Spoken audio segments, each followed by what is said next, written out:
Okay, so this is one of those things that I kind of think that maybe Cern might be doing because I just don't think that I don't really feel like just because he can put the word con in front of it, like concern, that you can just completely dismiss that entire thing because of that. It seems kind of crazy. Because what about conflict and confidence and consciousness and confrontation and all, consequence? You know what I mean? I kind of feel like, okay, well, there goes that. You know what I mean? That's not, I don't really feel like that's good enough. Plus, the fact that that thing is built on top of the burial sacrifice ritual ground of Apollo. You know, so come on now. They're not, so anyway, this is from 2014. Scientific American, fact or fiction, lead can be turned into gold. Particle accelerators make possible the ancient alchemist's dream, but at a steep cost. So not necessarily. Just because you guys say that it takes a whole lot of energy and money to produce not much gold, really meaning it's not worth putting into what you get out of it. Well, neither is nuclear energy, but you guys do that. So just because you say it's not worth putting in what you get out of it doesn't mean that that's really the case. So this is what I really think Cern, on top of most likely it being some sort of Stargate opener and or something that drives the planet. I don't really know. I mean, I have not really still haven't quite figured that out yet. But one of the things and main things that I think it is doing, because you can do this right here and see it for yourself, and then just because they say that lead can be turned into gold as well doesn't mean that it can, but I kind of feel that it can because of this whole alchemist. Alchemy's real. You know, it's real. That stuff happens. It was even banned. Eventually, someone even sent me an article about it was killer. I don't know, like 16th century or something like that. They banned it. Okay, so if they tell you can't do it, then you know it's real deal, because it's like Mark Twain said, right? If your vote mattered, they wouldn't let you do it. So when they tell you don't do it, that means it's something you should probably look into doing and something that's got a whole lot of truth behind it. Anyway, and gold wise, so why is so in the end of the day, what is so important about this? Okay, so what's the point? So what difference does it make? So what they're doing it's just a big gold mine. That's what it's, and on top of them doing whatever they're doing with connecting to the other side, I feel like they're over there smashing gold, and there's a bunch of them all over the place. But that's your main central mine, and Apollo would be that's the sun god, and sun and the stars in astrology. Sun is the sun is represented by Leo, and that's gold. The metal of the sun and the metal of Leo is gold. So you're sitting on the literal gold mine, and you got their smashing light together supposedly, creating gold. Now, why would they be doing that? Because that's supposedly, and even the Nazis believe this, that you can rebuild the atmosphere with gold. And here it is from even ABC. Aliens love gold as much as humans do. Some have suggested the aliens used gold in their atmosphere to reflect the sun's rays and preserve their planet. But for those of you who are skeptical and need scientific evidence of this to show why aliens would be so interested in gold, Dr. Fancy Pants, chief astronomer, blah, blah, blah, offers an explanation that describes gold as an important element for space exploration and astronomy. Gold is an inherent material. It doesn't react with anything, he said in an interview, blah, blah, blah. It's a wonderful conductor of electricity right here, man, right? Because we are an electromagnetic universe, no doubt. It is a wonderful, very beautiful. It is a wonderful conductor of electricity and a perfect reflector of infrared energy. You can use gold blankets to protect spacecraft against the intense heat of a star or any sort of heat source. So I bet you if we could really get some honest answers, we'd find out that our magnetosphere or our protecting field, part of the firmament, whatever, would be made up of gold. I would be willing to bet that. But we'll never get a straight answer on that, so who knows for sure. And this would also explain why Nostradamus, Mr. Prophet here, said, leave Geneva, every last one, because of course that's where Cern is, right? So leave Geneva, every last one of you. Saturn will be converted from gold to iron. Ray Paz will exterminate them all. And of course you have Saturn being the bell and Cern being a representation of Saturn, and also as well as all of us, but Saturn and Cern are synonymous. It's one and the same.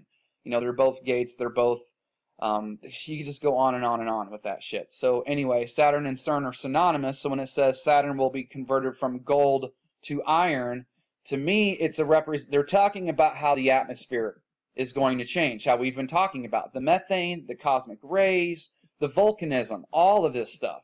It's going to change the atmosphere, and this has happened before. You know, even with the young faint sun paradox, real thing. Look it up, young faint sun paradox. They said a long time ago, and they can't figure it out. The sun was 70% dimmer than what it is now. So this stuff happens, the atmosphere changes, and that's what I think, because we're all waiting on this big calamity, right? And CERN is involved with it, we all think. I still think that as well. And whenever that happens, the atmosphere will change, because you have the whole story that Saturn, and you've heard the story, Satan being kicked out of heaven, correct? Yes, yes. Well, Saturn supposedly used to be the central sun. It used to be the pole star. And so it lost its position. It wasn't necessarily kicked out, but it lost its position in heaven as the pole star, and it was booted out of its position. It lost its position. So, yeah, in a way, it was kicked out, because it was kicked out of its position. And that's when everything was at twilight. It wasn't dark, but it wasn't light. It's called the purple dawn, the purple haze. Jimi Hendrix, that's what he was singing about. Purple haze. Excuse me while I kiss the sky. Kiss is another name for collision, and that's what they say all this stuff came from, right? The Big Bang. Well, whenever Saturn lost its position, it was when the big calamity happened, and the atmosphere changed to what it is now. And so anyway, getting that all out of the way. So Saturn will be converted from gold to iron, and iron is what... So I don't know if we'll go back to... Mars is the red planet for a very good reason. Its surface is made of a thick layer of oxidized iron. So to me, whenever you hear Saturn will be converted from gold to iron, you know, leave Geneva, every last one of you. The calamity is here, and now the atmosphere will be changed from gold to what is on Mars, if Mars really exists. I don't think it exists like they say it does, but that's what the atmosphere on Mars is, different than ours, and I think that's what it's a representation of. And then it says ray pause. Well, these are all elements on the periodic table. We'll exterminate all, right? Because whatever the atmosphere is made up of, this must be some sort of code that they know what that means is in the atmosphere. That's obviously made up of iron, like on Mars, or what used to be. Whatever. Let's not focus on the planet Mars right now, meaning like, oh God, NASA says it's out there, and so flat Earth. Well, can we just not do that right now, please? But these are all elements on the periodic table minus the letter Z. But Z is another. It's known as the atomic number. Z is represented as the atomic number. So this letter Z, if you look it up, like the definition of Z in the periodic table and as an atomic number, it is a number that literally identifies an element. So this is basically just one big code for, you know, the elements that make up the atmosphere, which make up this change. It's going from what we are now to the next atmosphere, because it's just going to have to change as it is. It's cosmic rays and methane. I've told it 1,000 times. And so anyway, and Mars is a big deal. I don't know exactly what's up with that place, man. I don't. But I'm telling you right now, something's huge about that place. Whether we really, and think about it, even in the Bible, right? It says we weren't created here. We were placed. We were created elsewhere, and then we were placed in the garden. That's what it says. We weren't created here. We were placed here. And everything really is based off Mars, because I go off of from ancient Greece. And the reason why I do that is because everything was cool. The volcano happened, and then this story of this time is when it happened after that volcano, because everything, including the Bible, is written in Greek. Okay, so that happened. That whole conquest of ancient Greece and the setup of this system that we're using now, because we're using democracy. We know we're a republic, right? But we're told democracy. Well, that's Greek. That comes from the Greeks. Okay, so whenever the volcano happened in 1600 BC, that's when everything. That's when the whole takeover of Greece started. So I'm going off that, okay? And everything they did was based off the Martians, or Mars was based off Mars, okay? And what I mean by that, the very first, so they say that there was nothing like ancient Greece. And again, if Greece wasn't, it's not a country like it is today. It was known as an empire, It was a big-ass empire, like a bunch of frogs sitting around a pond that they just collectively called ancient Greece, okay?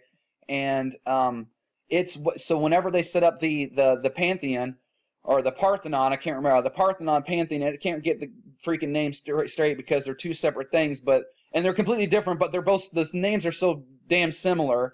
It was the biggest bank and it was known as the biggest and only central bank of the world at the time. And that whole thing was first of all, so the biggest and first federal, it's called the Federal Reserve. The first and biggest bank of the world was set up by the Greeks, and that thing was first set on Delos, an island over there. Well, guess what? Just like Cern being placed on the birth of the sacrifice ground to Apollyon, Delos at the time, and still is, was an island that was dedicated to Apollyon, and the bank was put there. And then after that, it was moved to Athens. And guess what that was all? Athens, Greece, the capital of the ancient Greece capital, the biggest empire of the world at that time. Athens, named after Athena. Athena is war. Athena is Mars. Yes?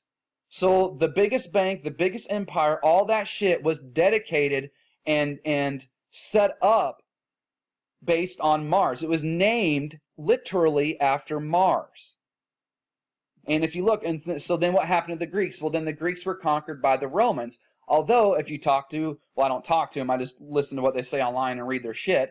But if you talk to the historians will tell you it's really kind of a big mystery of who conquered who, because the Romans went and conquered the Greeks, but then the Romans went around and spread everything that was Greek. They taught Greek shit. They read the Bible, which was in Greek. They read Homer, which was in Greek. The Colosseum itself, which was the center bloodline, or not bloodline, but the I'm trying to just think of another word to describe it. Like the center focus, not bloodline. God, I can't think of it right now because I'm all worked up. You know, the main focus, the Colosseum, everybody freaking knows about that thing. That thing was based and built with Greek architecture. So the big, huge spectacle that is the Roman Colosseum is actually built by the Greeks. It's built by their shit. And the Romans, here's Marvin the Martian, and here's the Romans. Tell me that's not the same damn helmet. And Wayne Herschel has done a whole lot of great stuff talking about how Mars and the stuff they show you that supposedly on Mars, meaning the pyramids and the face on Mars and all the stuff, was built directly based on the stars, just like all the stuff here on Earth is. And I've shown you in older videos how that face on Mars was shown in predictive programming years, decades before it was ever seen on Mars. In old scientific, I think it was an old sci-fi novel or movie that shown and talked about the face on Mars, and it wasn't until like 3 decades later that they showed the picture and said, "Oh, there's this weird face on Mars. It's crazy. Was it naturally formed, or was it put there?" So yeah, that's what I think CERN's doing. I think it's a big gold mine. One of the main things it's doing is a big gold mine to extract gold, to rebuild the atmosphere. That's going to change, because this is just like CERN. CERN's been rebuilt a bunch of times, just like this atmosphere. It's changed. It's been rebuilt, whatever you want to call it. That's what geoengineering is. Is that not what we're told that's what they're doing? Well, think of it on a grander scale. And it seems to somehow, for whatever reason, be based on Mars. And that's what I've told you before. All this stuff, I get it confused because there's so many of them, but you have ancient Egypt. In ancient Egypt and Babylon, all that stuff was going on, and all that stuff was here, but then the volcano erupted, and then that's where it leveled everything, and the whole takeover of Greece started. So you have ancient Greece, which was based off ancient Egypt, and then ancient Egypt was based off Atlantis, and then Atlantis is based off Lemuria, and Lemuria is based off Avalon, and Avalon is based off Cydonia, which was Mars, or Atlantis or Lemuria was based off Cydonia. Either way, I do feel like it started somewhere else and then it was brought here. I don't know. It's still, that's why even the great philosophers say, I realize now that I know nothing. So even I can put all this stuff together, I still don't have any kind of answer yet. But I really think that that's what CERN is doing. I think this is all true. I got to go and I'm off time here, just about out. Okay, thanks for watching.